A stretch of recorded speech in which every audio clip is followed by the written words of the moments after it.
في قانون لربنا في الكون حطه، ان القانون ده ان اللي بيؤذي الناس ربنا بيسلط عليه من يؤذيه، وبخاصة في الجانب ده. اسمعوا النبي بيقول ايه؟ قال النبي صلى الله عليه وسلم: ذنبان معجلان عقوبتهما في الدنيا قبل الآخرة. في ذنبين ربنا بيعجل عقوبتهم في الدنيا مع ما يدخره الله من العقوبة في الآخرة. ايه هم الذنبين؟ متعلقين بحق الناس، باللي انتهك حقوق الناس، باللي ليل نهار بيؤذي الناس. البغي، الظلم اللي بين الناس. 2 العقوق، والاتنين حقوق للناس. بل اسمع دي واختم بها الخطبة الاولى بتاعتنا. اسمع دي، ان كل مراحل القيامة هتتسأل فيها عن عملك. وعلشان ربنا يأكد لنا على جزئية ان ما ينفعش ابدا ان الانسان المسلم يكون غاوي اذية للناس، هاتك لحقوق الناس والاعراض الناس. ربنا جعل منزلة او مرحلة من مراحل القيامة للجزئية ده هي بس.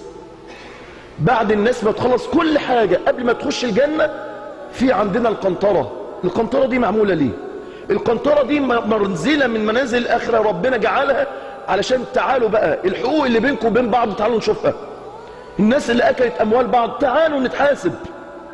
الناس اللي هتكت أعراض بعض تعالوا نتحاسب. الراجل اللي والعياذ بالله متزوج وله علاقة خارجية مع واحدة تانية، تعال بقى نشوف زوجها بقى ده حقه، تعال نتحاسب. ويقف هنا العباد قدام بعض. العباد في المرحلة دي بيقفوا قدام بعض، أنا عايز حقي. الراجل ده وسبحان الله كل واحد وقع في عرضك أنت ما سمعتوش، تعلم ذلك يوم قيامة تقول يا رب أنا عايز حقي منه. يا رب الراجل ده في يوم قفل طريق ويبهدلنا في الطرق، تعالى يا رب احنا عايزين، يا رب هاتوا عايزين نتحاسب. كل إنسان يعني ضيع أو قصر في عمل تعالى بقى نتحاسب. علشان كده النبي كان حذرنا قوي من المرحلة دي، مرحلة ان احنا هنقف كلنا مع بعض وكل واحد ياخد حقه من التاني.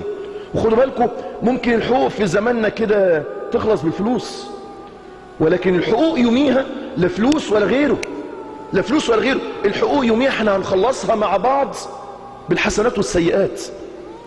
انت كنت بتكلم زوجتي وانا ما اعرفش في الحرام، انا اعافي الجميع طبعا من مثل هذه النماذج، انت فضل الله كل قدام اهل خير بفضل الله عز وجل.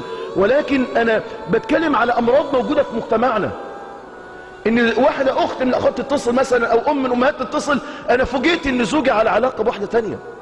لا تعالى بقى نتحاسب، ما هي المرأة دي انت ظلمتها، تعالى نتحاسب. القنطرة دي مشكلة القنطرة، ان القنطرة احنا نقف قدام بعض ونشوف حسناتنا وسيئاتنا ونتحاسب مع بعض. عشان كده انا بقول يا جماعة حقوق الناس لها منزلة عالية قوي عند ربنا، عالية قوي عند ربنا. واختم بهذا الحديث المتعلق بالقنطرة، ان النبي صلى الله عليه وسلم بيقول لنا وان العبد لترفع له صحيفته، يشوف الصحيفة بتاعته كده ما شاء الله حسنات بالكوم، فيرى انه بها ناج. يبص الصحيفة كده مليانة حسنات فضل الله، ما فيش سيئات الا سيئات قليلة كده، خلاص انا نجيت، خلاص انا هخش الجنة. اسمع اللي جاية دي: فلا تزال مظالم بني آدم، حقوق كانت بين الناس في الدنيا، فلا تزال مظالم بني آدم تتبعه حتى يهوي بها في النار.